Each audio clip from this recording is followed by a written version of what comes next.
Hello everyone, welcome back to my channel. ಈ ಚಳಿಗಾಲದಲ್ಲಿ ಎಷ್ಟೋ ಜನಕ್ಕೆ ಕೆಮ್ಮು, ನೆಗಡಿ, ಶೀತ, ಗಂಟ್ಲು ನೋವು, ಗಂಟ್ಲು ಕೆರೆತ ಇದೆಲ್ಲ ಆಗ್ತಾ ಇರುತ್ತೆ ಅಲ್ವಾ. ಎಷ್ಟೋ ಸರಿ ಒಂದಷ್ಟು ಟ್ಯಾಬ್ಲೆಟ್ಸ್ ಯೂಸ್ ಮಾಡಿದ್ರೂ ಕಡಿಮೆ ಆಗೋದೇ ಇಲ್ಲ. ಸೊ ಈ ರೀತಿ ಒಂದು ಕಷಾಯನ ಮಾಡಿಕೊಂಡು ಕುಡಿದ್ರೆ ತುಂಬ ದಿನ ಇರೋವಂತಹ ಗಂಟ್ಲು ನೋವು, ಕಫ, ಶೀತ ಎಲ್ಲನೂ ವಾಸಿ ಆಗುತ್ತೆ. ಸೊ ಈ ಕಷಾಯನ ಮಾಡ್ಕೊಳ್ಳೋದಕ್ಕೆ ಜಸ್ಟ್ 3 to 5 ಇಂಗ್ರೀಡಿಯೆಂಟ್ಸ್ ಸಾಕಾಗತ್ತೆ. ಮೊದಲಿಗೆ ಒಂದು ಬೌಲ್ಗೆ 1 ಗ್ಲಾಸ್ ಅಷ್ಟು ನೀರನ್ನ ಹಾಕಿ ಚೆನ್ನಾಗಿ ಕುದಿಸ್ಕೋಬೇಕು. ಚೆನ್ನಾಗಿ ಮರಳ್ತಿರ್ಬೇಕಾದ್ರೆ 2 ಟೇಬಲ್ ಸ್ಪೂನ್ಸ್ ಅಷ್ಟು ಧನಿಯಾ ಕಾಳನ್ನು ಹಾಕೋಬೇಕು. ಅರ್ಧ ಇಂಚಷ್ಟು ಶುಂಠಿನ ಮೇಲೆ ಸಿಪ್ಪೆನ ತೆಗೆದು ಜಜ್ಜಿ ಇದಕ್ಕೆ ಆ್ಯಡ್ ಮಾಡಬೇಕು. ಅರ್ಧ ನಿಂಬೆಹಣ್ಣು ಸೈಜ್ ಅಷ್ಟು ಬೆಲ್ಲನ ಹಾಕೋಬೇಕು. ಆ್ಯಂಡ್ ಇಲ್ಲಿ ಮೆಣಸು ಕಾಳುಗಳನ್ನ ತೋರಿಸ್ತಾ ಇದ್ದೀನಿ ಅಲ್ವಾ, ಇದನ್ನ ಹಾಫ್ ಪೀಸಸ್ ಆಗಿ ನೀವು ಕುಟ್ಟಿ ಪುಡಿ ಮಾಡಿಬಿಟ್ಟು ಹಾಕ್ಬೋದು, ಇಲ್ಲ ಹಾಗೇನೂ ಹಾಕೋಬೋದು ಡೈರೆಕ್ಟ್ ಆಗಿ. ಸೊ ಈಗ ಇದನ್ನೆಲ್ಲ ಇಂಗ್ರೀಡಿಯೆಂಟ್ಸ್ನು ನೀರಲ್ಲಿ ಚೆನ್ನಾಗಿ ಬಾಯ್ಲ್ ಆಗಬೇಕು. ಯಾವ ರೀತಿ ಅಂದರೆ ನಾವು ಯಾವ್ಯಾವ ಇಂಗ್ರೀಡಿಯೆಂಟ್ಸ್ನ ಯೂಸ್ ಮಾಡಿದ್ದೀವಿ ಅದರ ಎಲ್ಲ ರಸನೂ ಸಹ ಇದರಲ್ಲಿ ಅಂದರೆ ಕುದೀತಾ ಇರೋ ನೀರಲ್ಲಿ ಬಿಟ್ಕೊಳ್ಳೋದಕ್ಕೆ ಸ್ಟಾರ್ಟ್ ಆಗುತ್ತೆ. ಸೊ ಆ ರೀತಿ ಬಿಟ್ಕೊಳ್ಳೋದ್ರಿಂದ ಇದು ತುಂಬ ಅಂದರೆ ತುಂಬ ಚೆನ್ನಾಗಿರೋಂಥ ಸ್ಮೆಲ್ ಬರುತ್ತೆ. ಇದನ್ನು ಲೋ ಫ್ಲೇಮಲ್ಲೇ ಇಟ್ಕೊಂಡು ಚೆನ್ನಾಗಿ ಮರಳಿಸ್ಕೋಬೇಕಾಗತ್ತೆ. ಒಂದು 1/2 ಟೀ ಸ್ಪೂನ್ ಅಷ್ಟು ಅರಿಶಿನ ಹಾಕೋಬೇಕು.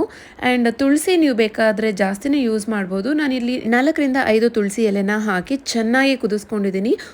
1 ಗ್ಲಾಸ್ ನೀರು ಚೆನ್ನಾಗಿ ಕುದ್ದಿದ್ದಾದಮೇಲೆ 1/2 ಗ್ಲಾಸ್ ಆಗುತ್ತೆ. ಸೊ ಅಷ್ಟು ತನಕನೂ ನಾವು ಇದನ್ನು ಚೆನ್ನಾಗಿ ಬಾಯ್ಲ್ ಮಾಡ್ಕೋಬೇಕು.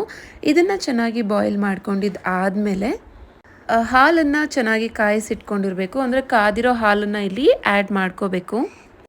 ಕೆಲವೊಬ್ರು ಹಸಿ ಹಾಲನ್ನು ಹಾಕ್ತಾರೆ, ಬಟ್ ಹಸಿ ಹಾಲು ಹಾಕೋದ್ರಿಂದ ಮೆಣಸಿನ ಖಾರಕ್ಕೆ ಹಾಲು ಒಡೆಯೋ ಚಾನ್ಸಸ್ ಇರುತ್ತೆ. ಸೊ ಹಾಗಾಗಿ ಕಾಯಿಸಿಟ್ಕೊಂಡಿರೋ ಹಾಲನ್ನ ಹಾಕಿ ಕುದಿಸ್ಕೊಂಡ್ರೆ ಬೆಟರ್. ಸೊ ನಾನಿಲ್ಲಿ ಒಂದು ಚಿಕ್ಕ ಗ್ಲಾಸ್ ಅಂದರೆ ಒಂದು ಫುಲ್ ಗ್ಲಾಸ್ ಹಾಲನ್ನು ಇಲ್ಲಿ ಹಾಕ್ಕೊಂಡಿದ್ದೀನಿ. ಸೊ ಹಾಲು ಹಾಕಿದ್ದಾದಮೇಲೆ 3 to 5 ಮಿನಿಟ್ಸ್ ಲೋ ಫ್ಲೇಮಲ್ಲೇ ಇಟ್ಕೊಂಡು ಚೆನ್ನಾಗಿ ಮರಳಿಸ್ಕೋಬೇಕಾಗತ್ತೆ. ಸೊ ಹಾಲೇನು ಹಾಕ್ಕೊಂಡಿದ್ವಿ ಅದು ಕೂಡ ಜಸ್ಟ್ ಒಂದು 2% ಅಷ್ಟು ಕಡಿಮೆ ಆಗಬೇಕು, ಅಷ್ಟು ಕುದಿಸ್ಕೊಂಡ್ರೆ ಸಾಕಾಗತ್ತೆ. ಸೊ ಇದನ್ನು ಸ್ಟವ್ ಆಫ್ ಮಾಡಿ ಒಂದು ಫಿಲ್ಟರ್ನ ಯೂಸ್ ಮಾಡಿಕೊಂಡು ಈ ರೀತಿ ಫಿಲ್ಟರ್ ಮಾಡ್ಕೋಬೇಕಾಗತ್ತೆ. ಇದು ಬಿಸಿ ಇರೋವಾಗನೇ ಕುಡಿಬೇಕು.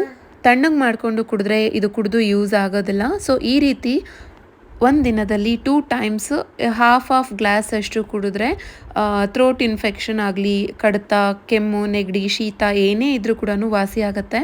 ವಿಂಟರಲ್ಲಿ 100% ಈ ಒಂದು ಕಷಾಯ ಹೆಲ್ಪ್ಫುಲ್ ಆಗುತ್ತೆ. ಸೊ ಖಂಡಿತ ಯಾರಿಗಾದರೂ ಈ ಪ್ರಾಬ್ಲಮ್ಸ್ ಏನಾದರೂ ಫೇಸ್ ಮಾಡ್ತಾ ಇದ್ದರೆ 100% ವರ್ಕೌಟ್ ಆಗುತ್ತೆ. ಖಂಡಿತ ಟ್ರೈ ಮಾಡಿ.